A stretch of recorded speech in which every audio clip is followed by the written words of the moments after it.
You know, it's getting a little stronger. It comes and goes, but definitely on the up and up in one way to put it. And I will tell you, where we are here over the 14 freeway is a perfect vantage point, because as you get the blackouts, you'll start seeing the little areas turn black. The way this is going, if you're a customer of Southern California Edison, you may want to have plan B to cook the turkey tomorrow, because you may not have any power. Check it out.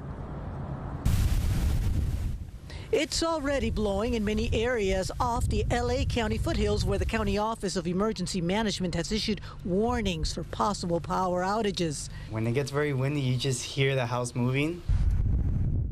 Windmills are moving in Acton, one of the areas already mapped out by Southern California Edison for possible power shutoffs by the utility to prevent wind-blown live wires from starting fires. It's not just inconvenient, it's dangerous.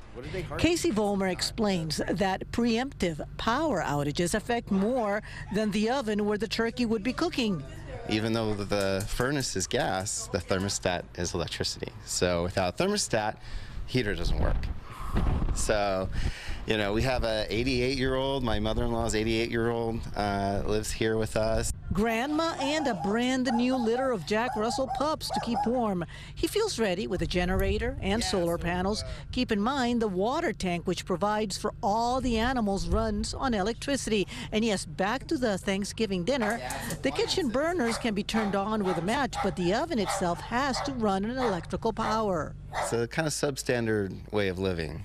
He echoes other residents who reached out to Fox 11, saying those power shutoffs have turned into an unwanted Thanksgiving tradition. The winds that we're expecting right now are pretty typical.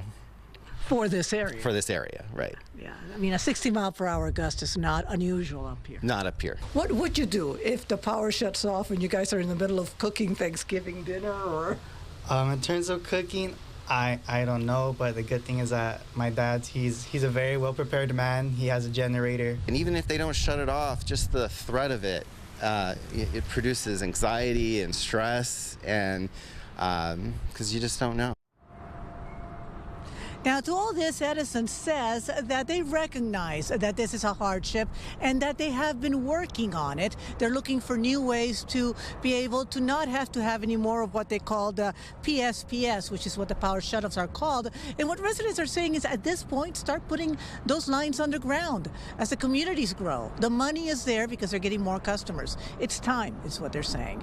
We'll keep you updated. So far, no fires, no major blackouts in this area, but we'll let you know if it changes. I'm CHRISTINA Gonzalez in Santa Clarita. Back to you guys.